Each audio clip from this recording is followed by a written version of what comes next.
It's been a while mga kapidal, kamotor at kasandok. Tagal din natin hindi gumawa ng video. Ngayon, tuturo naman ako sa inyo na isa sa mga legendary ulam ng mga nanay natin o mga lola.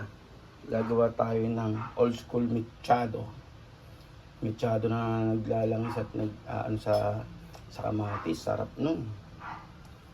Paglalaruin natin siya sa totoong kamatis, tomato paste, pampakulay, saka pampagreen, pampapula, pampalasa, lahating kilong beef. Hindi naman masyadong kagandahan, hindi masyadong kapangitan, okay lang siya.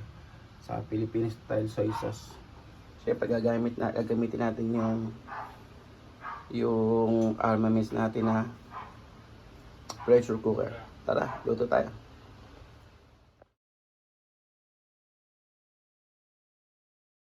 Start na tayo mga kapedal, kamotor at kasandok. Gagawa tayo ngayon ng old school mechado. Baka marinate natin siya sa soy sauce saka paminta. Saka syempre kalamansi. Soy sauce.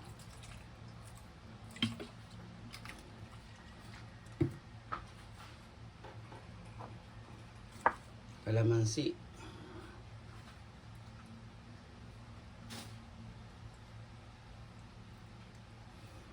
Paano natin lang siya? Halu-haluin lang kalamansi sa toyo, tapos ipi-fridge natin siya ng mga 2 hours. Kung may oras kaya 24 hours, mas malasa, mas maganda. Ito, 2 hours lang. Kuha natin sa fridge. Rin nung bago natin nasundan yung cooking lesson natin kasi mahirap din mag-isip ng ikaw-content tas puro biyahe pa kami. Susunod, i-upload ko naman yung ikot namin sa Ternate, saka sa Kaibiyang, saka sa Nasugbu, saka yung inikot namin yung buong Cavite. Isusunod ko yung after this video. Abangan nyo rin yun, mga kapidal, kamotor at kasandok. Ganda rin. Nakita nyo na, kalamansi, toyo, saka paminta. Haluin lang natin. Tapos after mahalo, lalagyan natin sa fridge 2 hours. Haluin na natin. After pagkahalo, after halo, lagyan natin sa fridge 2 oras hanggang 24 hours. Ako kasi wala nang oras. Mas masarap kapag na-marinate nyo sa ref ng 24 hours. Okay na yan. Balikan na natin. After na yung 2 hours, ilagay natin siya sa pressure cooker, tapos pakuluan natin. Lagyan natin siya ng beef cubes. Tapos natin siya 45 to 50 minutes. I-pressure cooker natin, tapos mamaya igigisa na natin yung old school mechado ng lola mo.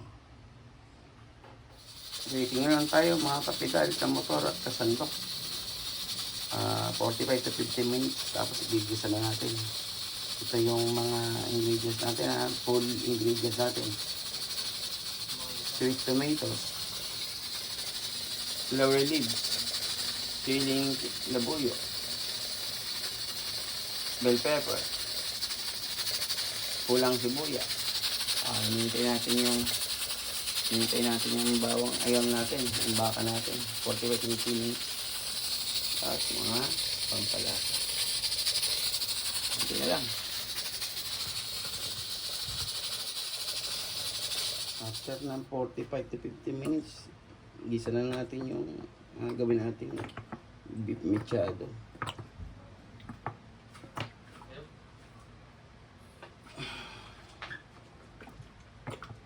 Coconut oil. May brand coconut oil. Yung TV, sira yung TV.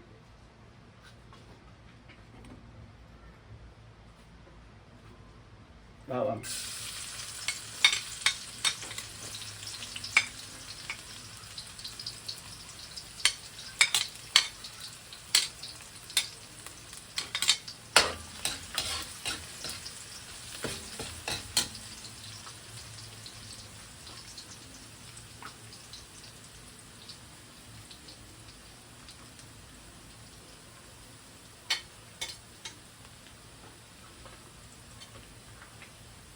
Sibuyas.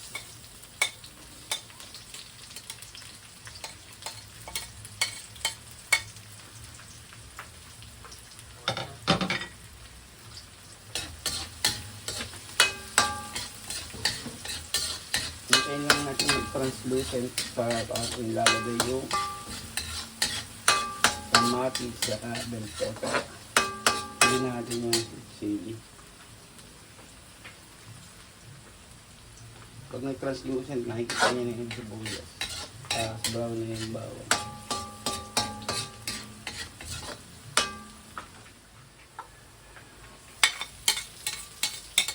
Dito na natin. Ganito, pag natin yung kamatis.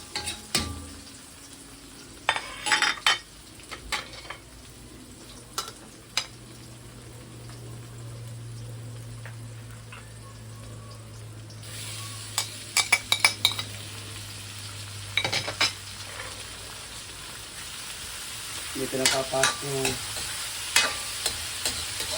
pabigyasan natin ng ayos. Kailangan matutunaw na tunaw yung sibuyas saka naglalagay yung karne ng baka. Kailangan natin tunawin yung kamatis na yan, yung tunaw na tunaw. Tapos papakapitin natin sa baka. Kaya papakapitin natin yung kamatis na yan, tutunawin natin siya. Tapos yung baka, nakita nyo buo pa rin, intak pa rin yung ugis niya. Kasi talagang hindi ko siya pinalambot kasi igigisa pa natin siya. Mamaya, lalagay na natin yung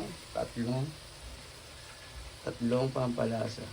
Brown sugar, tomato paste, pampakulay, toyo. Balikan natin mga kapital, kamotor at kasandok. Ayan o, nakita nyo, tinutunaw na natin yung kamatis. Ang sarap na. Tapos, lagyan na natin ng pampapula. Tomato paste. Yung dalawa kong alagad.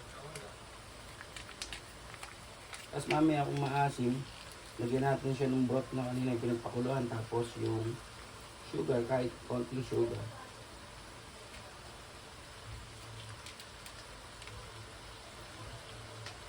Oo. Uy, binabantay mo, ginagawa. Uy, ba?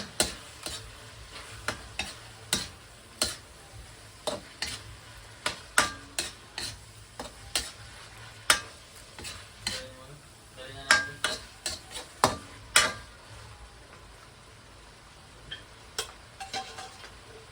Lagyan natin ang broth. Yung pinagpakuluan.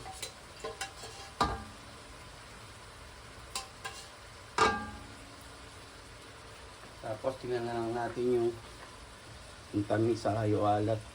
Mas dapat meron siyang asim saka konting. Ayan no. Hindi na natin nilagyan ng toyo saka ng asukal kasi okay na. Yung timpla. Ayan. Nakita na. Dito ng pagkakatunaw ng kamatis. Old school na mechado. Lasa napakasarap. Siyempre may kick yan. Inangang ko kaya panalo ang old school mechado natin. Luto ni nanay. Tapos in-enhance na natin ang lasa. Inangangan natin. Sundan nyo lang ako mga kapidal, kamotor at kasandok. Makukuha niya, napakasarap. Tara, plating na tayo. After 2 minutes, pwede na. Nakita nyo, nagkakaramelize na yung kamatis. Pasok ng pasok sa baka. Tara, enjoy lang. Gayahin nyo lang yan mga kapidal, kamotor at kapadyak at kasandok. Enjoy!